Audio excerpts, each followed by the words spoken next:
आपको रोक दिया गया है, क्या पूरा मामला है, किस तरह से आप इस चीज को? देखिए, बरेली जाने का कार्यक्रम तो कल बना, उससे पहले पार्टी के कई कार्यक्रम थे। क्यों बना, इससे पूरा प्रदेश और देश वाकिफ। जिस तरह का अन्याय वहां हुआ है,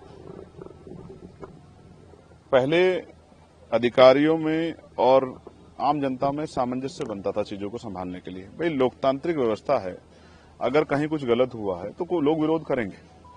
विरोध का भी एक अस्त्र होता है, एक मर्यादा होती है, एक सीमा होती है कि हमें कानून को हाथ में नहीं लेना है।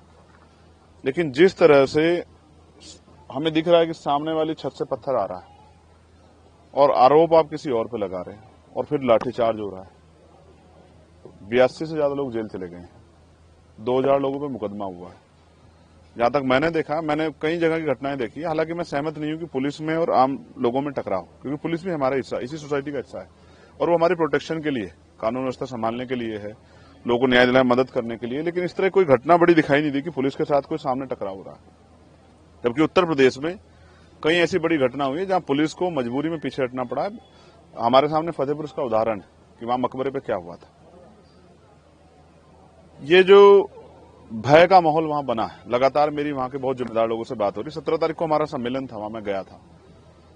12-15 दिन के उसमें कितना बदलाव है बरेली में कि आज लोग वहां डर के साए हैं। बुरा ये है कि उनकी धार्मिक आस्थाओं को भी ठेस पहुंचाई जा रही है, वो नमाज नहीं पढ़ पा रहे हैं, उनके घरों में बुलडोजर चल रहा है। एक नई प्रथा जो उत्तर प्रदेश में लागू हुई है, ये कानून का राज नहीं हो सकता है। जो जमीन, जो चीज 70 साल से बनी हुई है, अचानक से वो आज घटना हुई, सुबह अवैध होगी, उस पर बुलडोजर चल गया है। इसको किस तरीके से देखा जाए? आप कोई जांच नहीं कर रहे हैं, आप निर्दोष लोगों को जेल भेज रहे हैं। ये जो अन्याय है, ये अन्याय अगर हम सहते हैं तो फिर हमें भी कल जवाब देना पड़ेगा।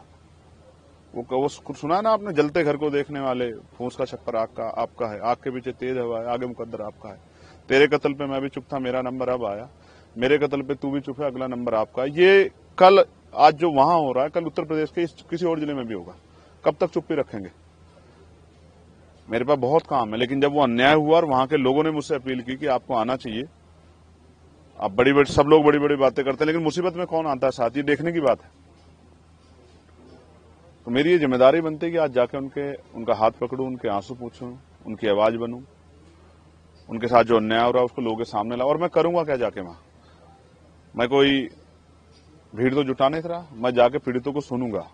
ऐसा क्या हुआ जिस सच्चाई को छिपाने के लिए, वहां जाने से रोकने के लिए इतना बड़ा जो है पुलिस बल लगाया गया है। मेरी पुलिस से कोई लड़ाई थोड़ा ही है भाई। कहीं कोई घटना हुई है तो हम लोग राजनीति कर रहे हैं, हम लोगों की आवाज की बनने की लड़ाई लड़ रहे हैं। तो अगर हम लोग उनके बीच में नहीं जाएंगे, उनको सुनेंगे नहीं, तो बताएंगे कैसे? हमसे जुड़े रहने के लिए हमारे YouTube चैनल को सब्सक्राइब करें और नई वीडियो की नोटिफिकेशन के लिए बेल आइकॉन को दबाएं। अगर आप ये वीडियो Facebook पर देख रहे हैं तो लाइक जरूर करें और ज्यादा से ज्यादा शेयर करें। धन्यवाद।